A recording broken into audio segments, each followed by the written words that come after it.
Ready. Oh no. We're recording now. We can't be not ready because we're recording. Everything we're here is gonna be used. Oh no. Oh no.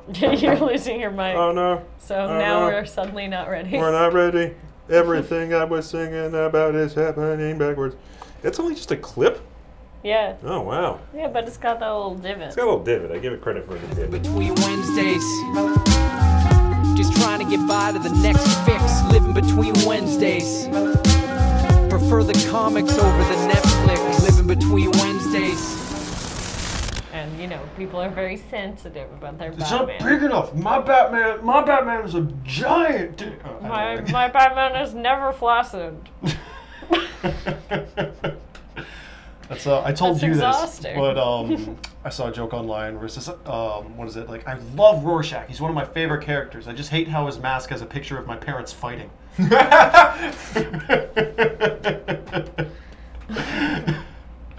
That's really good. I feel like there's a joke that should have been done 30 years ago. Yeah. Yeah. Oh, Overdue. good job. Yeah. Tweet. Whoever made that meme, thanks for watching and subscribing. Yeah. Wednesday, August 26th Comics. is another Wednesday with new comic books on the shelves. NCBD with some CBD oil. Comic What book have you day Comic book doing? day. and cannabinoid. I don't even know what that word is. Cannabinoid. Cannabinoid. Anemone. I never actually had Anemone. CBD, just the oil. Can help you sleep. Foliage. Foliage. Yeah. That's the other one. Foliage? Anemone Anemone.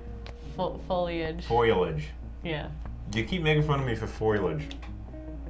No, I just like we're saying words that are hard.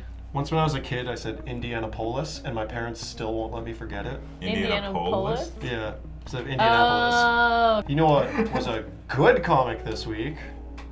Was the finale of Jeff Lemire and Dennis Cohen's The Question, The Deaths of Vic Sage. Also got my boy Bill Sienkiewicz working those sweet inks, one of my favorite artists till the day I die. Thanks for watching, Bill. Yeah. I had no idea where this series was going and like sort of what the message was, what was really happening up until like the last few pages. And I'm really satisfied with the finale. Like, it was basically an anthology series kind of tied together. Like, it's a 4-issue series, and issues 1, 2, and 3 basically you have Vic Sage in a different time. Like, the first issue is like sort of setting up the norm. You know, it's modern day. He's in Hub City. He's the news anchor that you know him as and stuff. And then something weird happens at the end of that one. And the second one, you meet Vic Sage again, except now he's on like the frontier in the Western times. And then the third one, something really weird happens at the end. And the third one, you meet him in 1940s Hub City. And what's common across the 3 stories in the first 3 issues is that he's dealing with very obvious like crimes and hate. A lot of them have to do with race.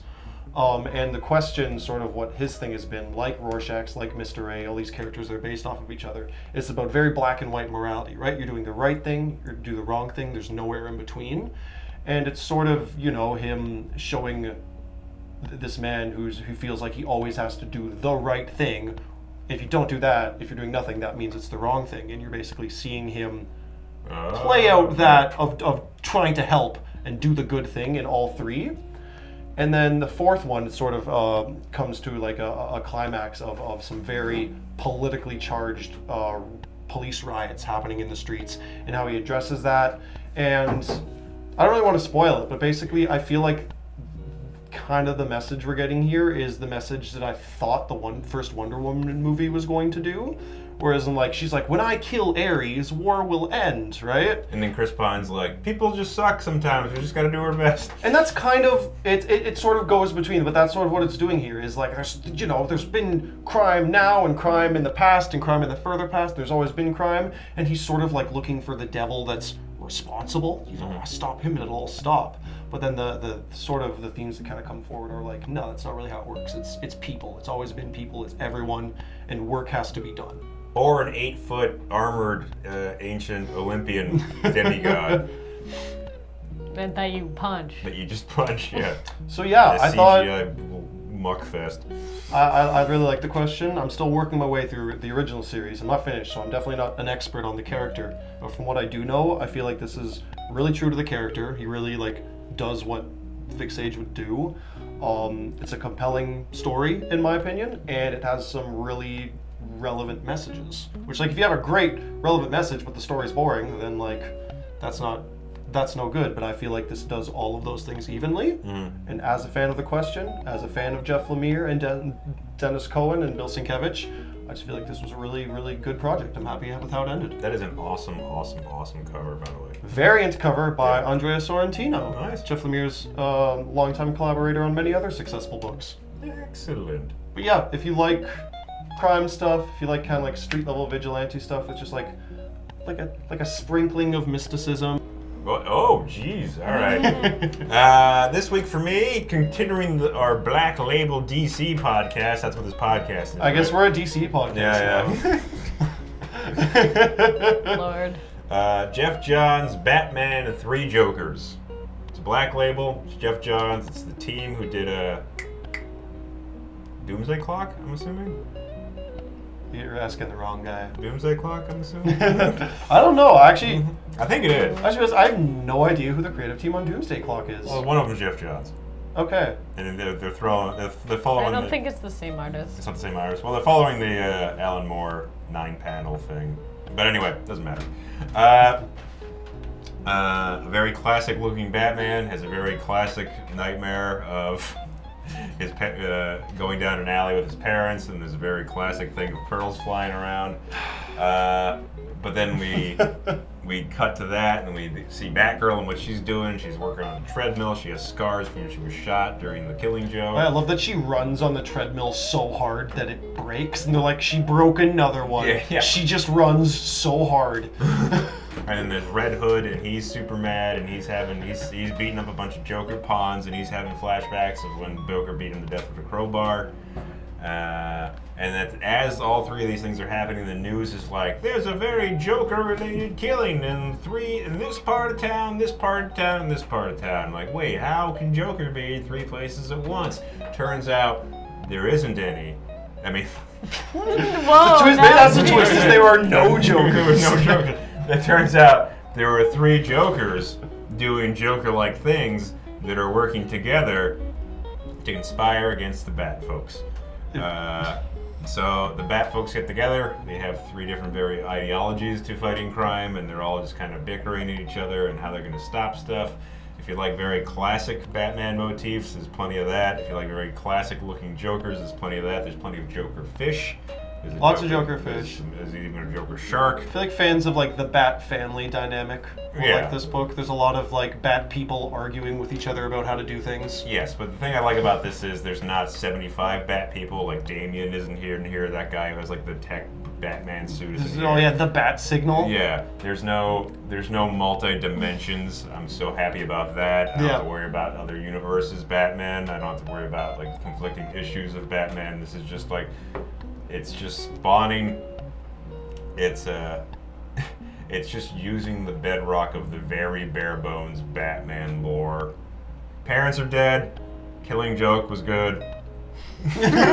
That's all you need to know. Really. Robin was beaten to death with a crowbar. Those are the 3 things you need to know. You don't need to know anything else. Yeah. And I'm like, that's refreshing. It's like eating your Batman vegetables.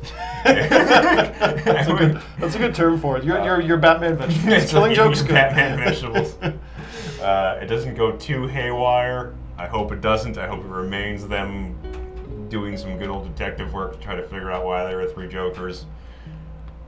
It looks good. So I like the montage at the beginning, just a moment I really like of, you know, he's super injured, and so Alfred's got to cut open his batsuit and stitch him up. But there's like a slow pan over a bunch of his scars and showing you how he got them. Like, here's a big burn on his rib, and here's the Riddler like burning him on the rib with a hot Riddler cane, and there's just like all the imagery of his rogues gallery looks like the most classic. Like, yes. Riddler's in skin-tight spandex that's green with a bunch of question marks and a bobby hat, and like Penguin's a fat guy with a big nose with a monocle, and like, all right, good. I don't want to learn anything new. Batman, 3 Jokers. I don't want to learn anything new. dandy. Chris, did you not have a pick of the week this week? Remember last week how we liked Ant-Man? Yeah. Now you can read all of Ant-Man in this sweet Ant-Man trade. I'm happy the trade is out so quickly. It's so quickly. So if you missed some episodes due to quarantine and you were like, I don't remember, I maybe got 1 and 2, I don't know where I'm at, you can now read the whole trade. It's really good for all the reasons. The art is good, the story is quippy, the colors are great. All this could be yours. We don't care about Ant-Man. We don't read Ant-Man. We're No. not, but we love this. But this was great. It had the right amount of crossover with the Avengers. Spider-Man shows up. It has lots and lots of big bugs and small bugs and medium bugs. Bugs So, for all folks. if you like silly father-daughter stories, if you like superhero comics, if you just like big, dumb kaiju fights. Yep. It's got all of those things. Very true. You should read Ant-Man. Witty banter. Ant-Man. And I'm pretty sure it's like a full Canadian creative team, right? Is it? Is that No, Wellesley? Spicer is... Oh, Spicer. Yeah, not Spicer. Those But, colors do pop. Jesus. Yeah, he does a Oh, great yeah. Because job. last week I had to like find a bunch of like stills from there and stuff, and I'm just like, God amazing. damn, it's a Gulliver book. This is gorgeous. He It's does, hyper detailed. He does the colors on like so many of my favorite books. Mm-hmm. He works with so many of my favorite artists. Talented dude. Yep. We got anything else, guys? Just an overall love of comic books. Yep. I love them too. Good day at reading. 2 times a year. Wednesday to Wednesday, I be going hard.